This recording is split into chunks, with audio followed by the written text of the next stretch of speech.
السلام علیکم دوستو، اوپینین لینڈ میں ایک بار پھر آپ سب کو تہہ دل سے خوش آمدید۔ اکتوبر کا مہینہ چل رہا ہے اور سردیوں کی آمد ہے، خزاں کا بہت بہترین موسم اور ساتھ میں ایک خوشگوار سا ایک موسم میں تبدیلی۔ تو دوستو یہ بتائیے کہ آپ لوگوں کے لیے یہ کون سا موسم سب سے زیادہ بہترین ہوتا ہے؟ آپ کمنٹ سیکشن میں بتائیے گا آپ کو سب سے پسند موسم کون سا ہے، سردیوں کا، گرمیوں کا، بہار کا، خزاں یا برسات کا۔ ہمارے ملک میں تو سبھی موسم پائے جاتے ہیں اور ہر طرح کا منظرنامے بھی ہیں۔ تو آپ کے لیے سب سے زیادہ حسن پہاڑوں میں ہے، جنگلات میں ہے، ندی نالوں دریاؤں کے کنارے ہے، سمندر پہ ہے، صحرا آپ کو پسند ہے، یا کھیت کھلیان دور تک پھیلے ہوئے نظر آئیں؟ کیا چیز، کوئی سفر آپ نے زندگی کا یادگار کیا ہو تو اس کو بھی شیئر کیجیے گا۔ آج ویکنڈ کے اوپر دل چاہتا ہے کہ کوئی دل کی باتیں کی جائیں اور دل کی باتیں سنی جائیں، اور اسی خیال سے پھر یہ سوچ اور بالکل جذبات آتے ہیں، کیوں نہ انسانی جذبات، احساسات اور خیالات پہ بات کی جائے۔ ہم انسان جو ہے نا، ہم بہت جو گوشت پوش کا انسان ہے، یہ صرف ایک کوئی روبوٹک مشین نہیں ہے، نہ ہی اس کو اندر صرف خون کی گردش دوڑتی ہے، اور یہ صرف نہ کمانے کی مشین ہے، نہ کھانے پینے اور صرف کپڑوں اور آرائش اور چیزوں کی ہے۔ ہمارے اندر جو کا انسان جو ہے وہ بہت کچھ مانگتا ہے، جس میں محبت، چاہت، خلوص، تعریف اور بہت سی خواہشیں ہم نے پال رکھی ہوتی ہیں، کچھ ہمارے اندر اگتی رہتی ہیں۔ خواہشوں کا جنگل اتنا وسیع ہے کہ وہ ہم لوگوں کو، ہم عام انسانوں کو تو خاص طور پہ ہمیں چین سے بیٹھنے ہی نہیں دیتا۔ ایک مقصد، ایک خواہش کے بعد دوسری، ایک خیال، ایک امید، ایک سوچ ہمیں لے کے چلتی ہے۔ رشتے ہیں جو بہت خوبصورت ہیں، بندھن جو قدرت نے بنائے ہیں، جن میں ہم بندھے ہوتے ہیں، اور وہ ہمارے لیے بہت خوبصورت احساس رکھتے ہیں اور ہم ان کے لیے، اور یہ زندگی خوبصورتی ہے۔ اسی لیے انسانوں کو رشتوں میں، خاندانوں میں، قبیلوں میں، ملکوں میں، زبان، رنگ، نسل اور ہر بنیاد پہ ایک تفریق بھی کی گئی، تقسیم بھی کی گئی، اور ایک جمع بندی بھی کی گئی، کیونکہ احساس و خیالات آپ کو اپنے ارد گرد کے لوگوں کے ہوتے ہیں، لیکن انسانیت اس سے بہت بلند تر ہے۔ انسانیت کا جذبہ، انسانی ہمدردی کا جذبہ، دوسرے کا خیال کرنا، دوسرے کی تکلیف کو محسوس کرنا، اس کی خوشی میں خوش ہونا، اس کی دکھ تکلیف میں پریشان ہونا، اس کے لیے دعاگو ہونا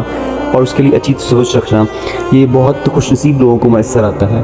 بہت سے مہذب ممالک ہم دیکھ رہے ہیں کہ جو ہیومن رائٹس کے اوپر بہت کام کرتے ہیں، اقوام متحدہ سمیت ایمنسٹی انٹرنیشنل اور ہیومن رائٹس واچ اور پتہ نہیں کون کون سے ادارے بنے ہوئے ہیں جو کہ انسانی حقوق کی تنظیمیں کہلاتی ہیں، نام نہاد، اور جب لیکن وہ تعصب ہے ان میں، وہ ایک طرف کا حقوق ان کو یاد رہتے ہیں، کچھ مخصوص طبقوں، کچھ مخصوص کانٹیننٹس کے، کچھ ریجنز کے، کچھ جگہوں کے، علاقوں کے اور ملکوں کے لوگوں کے حقوق یاد رہتے ہیں، باقی لوگوں کے وہ بھول جاتے ہیں۔ اسی طرح ہم دیکھ رہے ہیں کہ اینیمل رائٹس کی بہت بات ہونے لگ گئی ہے، جانوروں کے حقوق، ان کے اوپر یہ ظلم نہ ہو، وہ نہ ہو۔ انسان کا بچہ چاہے بھوک پیاس سے، بمباری سے، میزائل راکٹ کے حملے سے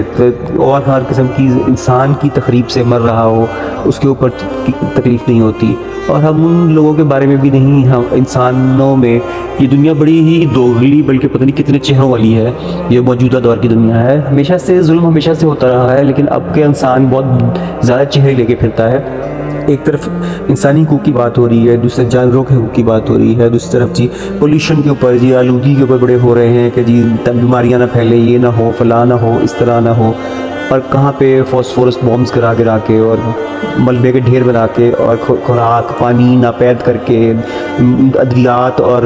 علاج معالجے کی سہولتیں بالکل ختم کر کے لوگوں کو جان بوجھ کے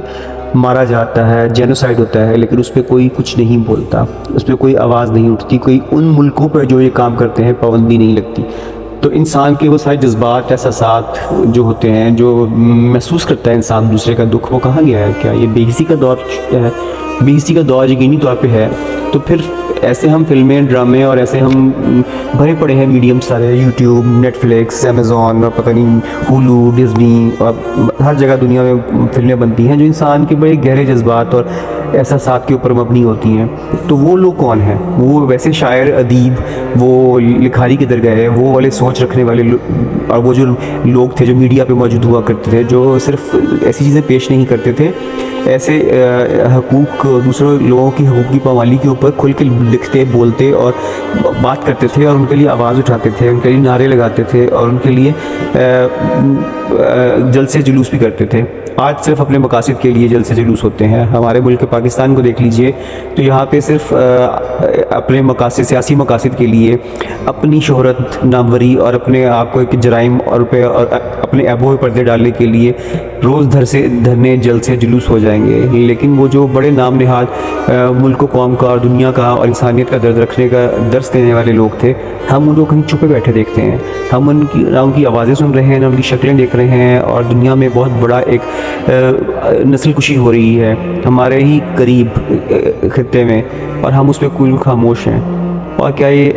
اس طرح کے معاملات کے ساتھ کیا ہم اپنے آپ کو، کیا ہمارا ضمیر مطمئن رہیں گے؟ پھر ہم یہ دیکھیں کہ ہم انفرادی سطح پہ کیا ہم واقعی دوسروں کے ساتھ انصاف کر پاتے ہیں، ہم رشتوں میں انصاف کر پاتے ہیں، ہم دوسرے کو دکھ، تکلیف، آزار اگر پہنچ رہا ہے تو اس کا ازالہ کرنے میں ہم کیا کوشش کر رہے ہیں، ہم دوسرے کی تسکین کے لیے ہماری کنٹریبیوشن کیا ہے؟ اگر ہمیں لگتا ہے کہ ہم کسی انسان کا کچھ سن کے، کچھ اس کے ساتھ بیٹھ کے بات کر کے، اس کو کچھ دلاسا دے کے، اس کو امید دلا کے، ہم اس کی تسلی کر کے، ہم اس کو مستقبل کی بہترین امید دلا کے ہم اس کا بھلا کر سکتے ہیں، تو اس کی بات سن لینے میں کیا حرج ہے؟ دعا کر سکتے ہیں تو دعا کیوں نہیں کرتے؟ اور اچھا سوچ سکتے ہیں۔ دوسرے سے حسد، نفرت اور غصہ پالنا اور بلا وجہ کی ضد اور انا کیوں رکھتے ہیں ہم دوسروں سے؟ بغض ہی کس بات کا؟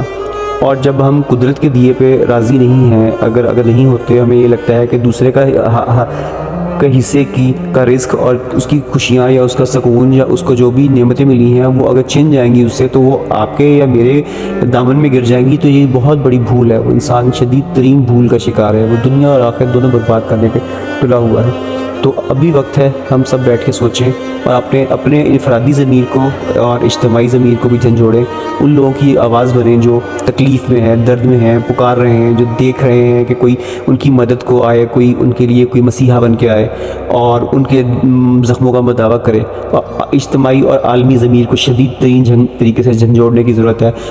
آپ نے media, social media platforms کو استعمال کیجئے اور آواز بنے ان مظلوم مسلمانوں کی، چاہے وہ ان مظلوم انسانوں کی جو چاہے فلسطین میں ہیں، غزہ میں ہیں، چاہے کشمیر میں ہیں، چاہے برما میں ہیں، چاہے چیچنیا میں ہیں، چاہے بوسنیا میں ہیں، چاہے وہ کمبوڈیا میں ہے، کسی بھی دنیا کے خطے میں ہیں۔ اگر مظلوم ہیں وہ جو آسام میں ہیں، اور وہ جو ایسے لوگ جو پسے ہوئے ہیں جن کے بارے میں بات ہو بھی تو ان کو بھول جایا جاتا ہے، وہ شاید انسانوں اور ان جانوروں جن کے بارے میں باقاعدہ تنظیمیں بنی ہوئی ہیں، ان سے بھی کیا نچلے درجے پہ ان انسانوں کو ہم نے فائز کر دیا، اور ہمیں یہ کس نے حق دیا؟ ابھی یہ وقت ہے، ابھی اس حالت موجود میں غور کریں اور آواز اٹھائیں۔ ہم اپنے لیڈران، اپنے پسندیدہ لیڈران کے لیے تو ہم بڑے بڑے ٹرینڈ چلاتے ہیں، بڑی بڑی باتیں کرتے ہیں، ہم ان کے لیے بڑی بڑی پوسٹ اور پتہ نہیں کیا کیا کچھ ہم ان کے لیے ویڈیوز بنا لیتے ہیں، ان کی شان ان کو پتہ نہیں کیا کیا ہیرو بنا دیتے ہیں، زمین و آسمان کے کلابے بنا کے۔ تو کیوں نہیں ہم ان لوگوں کے لیے کی آواز بنتے ہیں؟ ہمیں ہر اس فورم پہ جدوجہد جس طریقے سے جو کر سکے اس کو کرنا چاہیے، اپنا حصہ ڈالنا چاہیے، تاکہ ہم انسان کہلانے کے لائق ہو سکیں۔ اس کے بعد ہم نے اس دنیا سے رخصت ہو کے ایک وقت آنا ہے، ہم نے اللہ تعالیٰ کا جواب دہ ہونا ہے، اور وہ حساب خدا نہ خواستہ اگر دنیا میں مکافات عمل شروع ہو گیا ہے ان انسانوں کا جو خاموش اور بالکل بے ضمیر رہے، اور آخرت میں تو ہونا ہی ہے، تو ہمیں اللہ تعالیٰ ان لوگوں میں شامل نہ کرے، کم از کم ہم حق سچ کے ساتھ رہیں اور حق سچ کے ساتھ ہی اس دنیا سے رخصت ہوں، اور اللہ تعالیٰ ایمان والے لوگوں کے ساتھ اٹھائے، اور بخشش کا سامان ہمارا بھی اور ان سب مظلوموں کی تو یقینی طور پہ آہ سنی جائے گی انشاءاللہ۔ تو ہمیں بھی ان لوگوں کے ساتھی بننا چاہیے، اور نہیں تو غمگسار بن جائیں، دعا گو ہو جائے ان کے لیے۔ دعا تو اپنے رب تعالیٰ سے ہم کر سکتے ہیں نا، یہاں بیٹھے ہیں اور کچھ نہیں کر سکتے، تو براہ مہربانی ضرور کیجیے، دیر نہ کیجیے۔ اپنا خیال رکھیے گا، جلد ملتے ہیں، بہت شکریہ، اللہ حافظ۔